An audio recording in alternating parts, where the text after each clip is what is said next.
देश में इतनी बड़ी संख्या में विविधता होने के बावजूद भी हमारे देश के संविधान में स्थिति की कमी और अवसर की बात कही गई है। लेकिन सही मायनों में समानता तब स्थापित हो जाएगी जब मुख्य धारा से कटे हुए लोगों को देश के प्रशासन और सरकार के महत्व पर भी पोस्ट किया जाएगा। और 2022 के राष्ट्रपति चुनाव में हमें बिल्कुल ऐसी ही घटना देखने को मिली। ऐसी गुणवत्ता न सिर्फ हमारे लिए गर्व का विषय है बल्कि दुनिया के सभी डेमोक्रेटिक कार्यकर्ताओं के लिए प्रेरणा का एक स्रोत भी बन सकता है। आज हम आपको हमारे देश के राष्ट्रपति बनने वाली द्रौपदी मुर्मू की जीवन शैली और सक्सेस और राजनीतिक वैज्ञानिकों के बारे में बताते हैं। द्रौपदी मुर्मू का जन्म 20 जून 1958 को ओडिशा के मयूरभंज जिले के बडापोसी गांव में एक जनजातीय परिवार में हुआ था। इनके पिता और दादा दोनों चचल राज सिस्टम की पॉलिटिक्स से जुड़ी हुई थीं। अपनी प्राइमरी और नर्सिंग एजुकेशन कंप्लीट करने के बाद एक स्कूल टीचर के रूप में सबसे पहले इन्होंने अपनी टीचिंग करियर की शुरुआत की और इसी दौरान ओडिशा के रायपुर में श्री अरबिंदो इंस्टीट्यूट में स्थित थीं। इन्होंने असिस्टेंट प्रोफेसर के पद पर नौकरी की। इसके अलावा ओडिशा के सिंचाई विभाग में जूनियर नागालैंड के रूप में भी काम किया और इसके बाद पॉलिटिक्स में यूनिवर्सिटी एंट्री का काम किया। 1997 में इन्होंने भारतीय जनता पार्टी की सदस्यता ले ली और रायपुर पंचायत से काउंसिलर के पद के लिए चुनाव लड़ा, चुनाव जीत भी लिया और अगले 2 सालों तक मुर्मू ने उसी पंचायत के अध्यक्ष पद पर कार्यभार ग्रहण किया। पॉलिटिक्स में ऐसे सक्रियता को देखते हुए भारतीय जनता पार्टी की प्रमुख उन्हें जनजातीय मोर्चा का राष्ट्रीय वाइस प्रेसिडेंट बनाया गया। वर्ष 2000 के ओडिशा विधानसभा चुनाव में विधायक के रूप में पद के लिए अपने राजनीतिक करियर को एक कदम और आगे बढ़ाते हुए रायपुर विधानसभा चुनाव में विधायक के रूप में चुनाव कराया गया।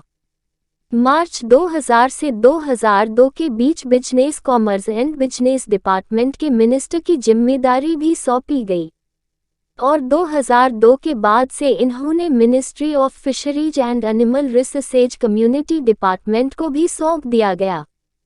लेजिस्लेटिव असेंबली के रूप में अपने कार्यकाल के दौरान मुर्मू के काम को देखते हुए सर्वश्रेष्ठ विधायक के लिए नीलकंठ पुरस्कार से भी नवाजा गया।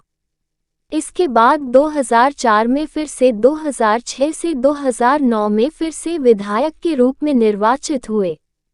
मुर्मू मयूरभंज जिले के बीजेपी प्रेसिडेंट के रूप में काम करते रहे। मुर्मू की पॉलिटिकल लाइफ में सब कुछ सही चल रहा था, लेकिन अचानक उन्हें पर्सनल लाइफ में कुछ बहुत बड़ी बात कही गई जिसकी वजह से वो हताश हो गए। साल 2009 में एक क्रांति की वजह से द्रौपदी मुर्मू के बेटों की मौत हो गई जो कि अलग अलग बताई गई है।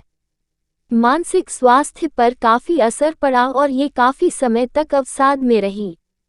इसके कुछ समय बाद साल 2013 में इन्होंने अपने दूसरे बेटे को खो दिया और कुछ ही महीनों बाद उनके पति की भी मौत हो गई और इन घटनाओं के बाद किसी के लिए भी अवसाद में जाना स्वाभाविक है। डिप्रेशन से बाहर आने के लिए वो ब्रह्म कुमारी संस्था से जुड़ी। मेकिंग के अनुसार काफ़ी मदद मिली और इस स्थिति से बाहर निकली। इसके बाद इन्होंने जनता की सेवा करने की अपने लक्ष्य पर काम करना शुरू किया और 18 मई 2015 द्रौपदी ने झारखंड के राज्यपाल के रूप में शपथ ली। द्रौपदी का ये शपथ न केवल इन समाज के लिए गौरव का विषय था बल्कि ये ओडिशा के संपूर्ण जनजातीय समाज के लिए भी गौरव का विषय था। इसलिए द्रौपदी मुर्मू को ओडिशा की पहली महिला जनजाति थी जिन्हें राज्यपाल के रूप में नियुक्त किया गया था। इसके साथ ही मुर्मू को झारखंड के राज्यपाल के रूप में जिम्मेदारी दी गई। पहली महिला भी इस तरह से राज्यपाल के रूप में इस पद को लेने वाली महिला के लिए भी गर्व का विषय बनी। 5 साल के कार्यकाल के लिए राज्यपाल बने। मुर्मू ने अपने इस कार्यकाल को पूरा करने के लिए अपने कार्यकाल के दौरान द्रौपदी ने कई ऐसे बिलों को रेफ्यूज कर दिया जिन्हें झारखंड विधानसभा में मंजूरी मिल गई थी। इसके साथ ही राज्यपाल के रूप में कार्यरत रहते हुए द्रौपदी मुर्मू ने कोरोना के समय में वीडियो कॉन्फ्रेंस के जरिए अपने कई इनिशिएटिव को आगे बढ़ाया। अपने कार्यकाल के दौरान ही मुर्मू ने अपनी मृत्यु की घोषणा की, जिसके बाद उनकी आंख को कश्यप मेमोरियल अस्पताल में डोनेट कर दिया गया। और फिर द्रौपदी मुर्मू की डिप्लो आर्टिस्ट वक्त हिक्स और विषारी गोल्स को देखते हुए राष्ट्रपति पद के उम्मीदवार 2022 के चुनाव के लिए एनडीए की ओर से नॉमिनेट किया गया। मतलब अब ये देखने में कोई शक नहीं है कि द्रौपदी मुर्मू हमारे देश के अगले राष्ट्रपति बने और देश के सबसे बड़े पद की जिम्मेदारी ली।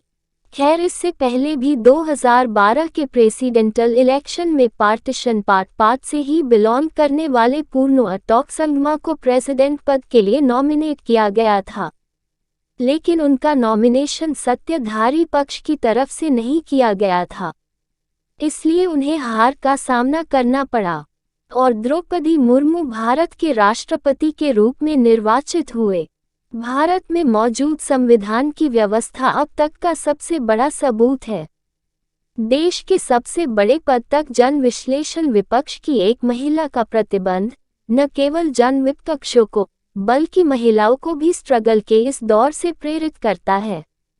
दोस्तों, ये थी हमारे देश की राष्ट्रपति द्रौपदी मुर्मू की कहानी। उम्मीद करती हूँ कि द्रौपदी मुर्मू की महानता से आप प्रेरित हो सकें।